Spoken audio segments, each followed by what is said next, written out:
Hey everybody, welcome to this week's episode of EMS Ed Chat. Our topic this week is going to be college degrees for paramedics. Should we be doing them or should we not be doing them? Stick around.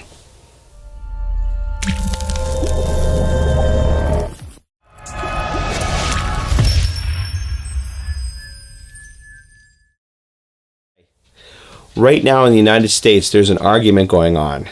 In October of 2018, the Pre-Hospital Journal released a position paper published by the National Association of EMS Educators, the National EMS Management Association, and the International Association of Flight and Critical Care Paramedics, which states that they believe that going forward, the minimum requirement for entry level for a paramedic should be an associate's degree.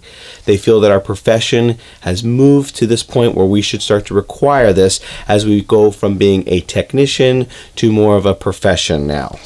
However, just a few weeks ago, right at the end of December, a position paper was released by the International Association of Fire Chiefs, International Association of Firefighters, the National Fire Protection Association, and the National Volunteer Fire Council, which speaks against this. These organizations have come out now saying that the college degree as an entry-level requirement for paramedics can actually hinder the fire services out there, which personally I find interesting that the fire organizations are starting to decide what EMS should and should not do. I don't recall any of the national EMS organizations out there dictating to the fire service what they should be doing, but this has created some controversy right now. So let's talk a little bit about this. Should we be doing a college degree? That's the first question. And a lot of you that have been doing this for a very long time will probably sit there and say, no, we've never needed it. Why would we need it now? Well, if you're involved in any type of state, national, or even local EMS management, you're starting to realize that we're in a crisis here. We're not receiving proper reimbursement, we're not receiving funding for training, and that EMS is in an overall financial crisis. This is because we're still treated like we're the little kid at the card table at the family dinner. And who gets to sit at the big table? Fire and police. And EMS has always been considered to be the red-headed stepchild when it comes to public safety. One of my former employers once said to me, if you're not carrying a hose or a gun, nobody seems to care about you. This is starting to change now as EMS is starting to evolve with things like specialty care transports and community paramedicine and a whole bunch of other initiatives. So now EMS is starting to grow as a profession. The only problem is we're not paid as a profession and we're not really respected yet as a profession. Well, unfortunately, if you want to be called a professional in this day and age, it's going to require a college degree. And you say, but does a college degree really make you a better paramedic or not? Well, the fire organizations say no. They say there's no evidence that shows that you being a college-trained paramedic is going to make you better. But we haven't done any data on that yet. So here's what I would like you to consider. Let's equate this to nursing, all right?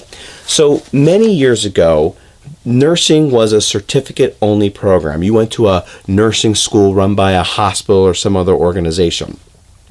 You finished your nursing school, you took your RN, and you went to work. Then as their profession started to evolve, they said we need college degrees as well to be respected as professionals. And so they started to develop degrees like the associate's degree, and then eventually the BSN, and now they're all the way up to master's and doctoral programs. So currently right now in the United States, I'll equate this to like EMS.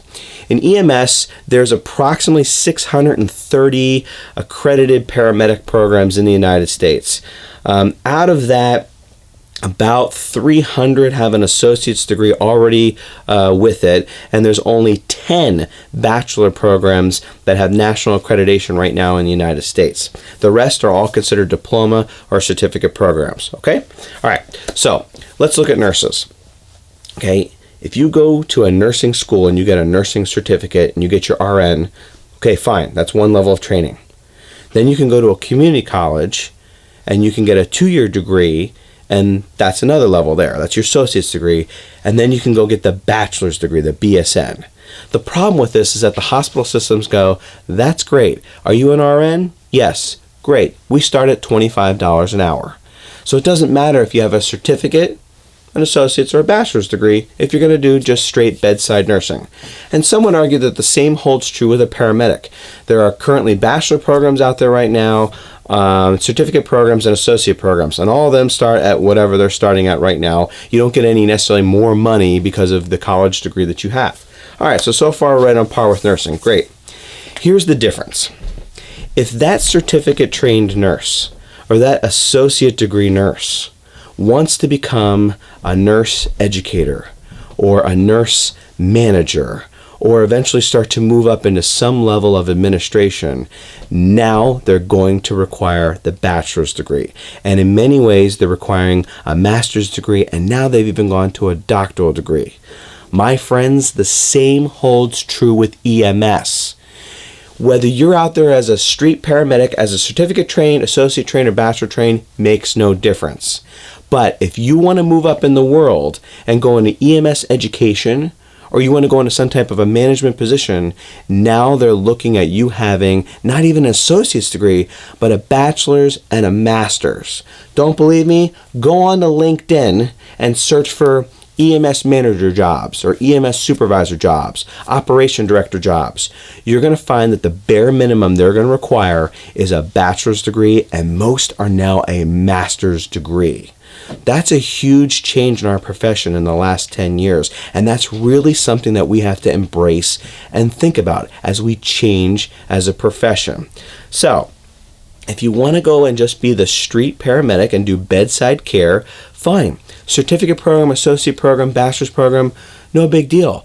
But if you're looking for career growth, this is why these organizations are now saying, hey, we really should start making a college degree the requirement now.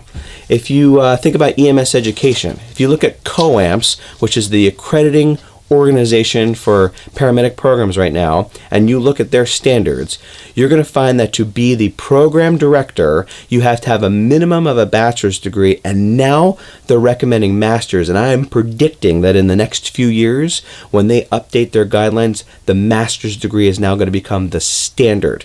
So in order for you to run a paramedic program, you're going to have a master's degree.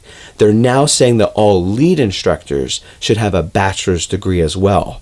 This is changing, folks. So if you want to get into EMS education or you want to get into management, now you're going to need that degree. So for those of us out there that have been doing this for a very long time and go, I don't see the benefit in it, that's fine. But the profession is changing. And for the younger ones that are there, that are looking for career growth and opportunity, the college degree is going to be where it's at. So at this point right now, this is very controversial here in the United States, but I predict going forward, this is going to become the standard. Your organization and you can either be reactive to it or you can be proactive to it. All right? That's all we have for today. I hope this was informative to you. As always, contact us on social media between Facebook, LinkedIn, Twitter, Instagram. Let us know your thoughts on these things. Stay tuned for the next episode. Have a great night, everybody.